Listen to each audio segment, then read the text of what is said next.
എന്റെ കല്യാണം നടക്കാൻ വൈകിയാലും, എന്റെ വീട് പണി പൂർത്തിയാക്കാൻ വൈകിയാലും, കെട്ടിച്ചുവിട്ട പെങ്കൊച്ചിനൊരു കൊച്ചുണ്ടാകാൻ വൈകിയാലും, ഒരു ജോലി കിട്ടാൻ എനിക്ക് വൈകിയാലും, ഒരു ശമ്പളം മെച്ചപ്പാട്, വരുമാനത്തിന്റെ മെച്ചപ്പാട് വൈകിയാലും, ഈ രോഗത്തിൽ നിന്നുള്ള സൗഖ്യം ഏറെ പ്രാർത്ഥിച്ചിട്ടും അത് വൈകിയാലും ഞാൻ എന്റെ കർത്താവിൽ ആനന്ദിക്കും. സക്കറിയായുടെ ധൂപാർപ്പണം പോലെ അങ്ങനെയൊന്ന് കർത്താവിലേക്ക് സറണ്ടർ ചെയ്യാൻ നമുക്ക് പറ്റട്ടെ. അങ്ങനെ വരുമ്പോ കാത്തിരിപ്പുകൾക്കൊടുവിൽ ഇന്നലെ നമ്മൾ ചിന്തിച്ചതേ കാര്യമാണ്.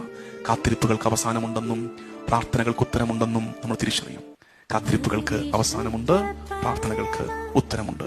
പരിശുദ്ധ കുർബാനയുടെ ഈ ആരാധനയിൽ പുണരാം. ഞങ്ങൾക്ക് നീയേ തുണയുള്ളേ എന്ന് എളിമയോടെ ഏറ്റുപറയാം. ദൈവമേ നിൻ പാദേ സർവമർപ്പിച്ചേകാം. ഇന്നീരവും സ്തുതി ആരാധന.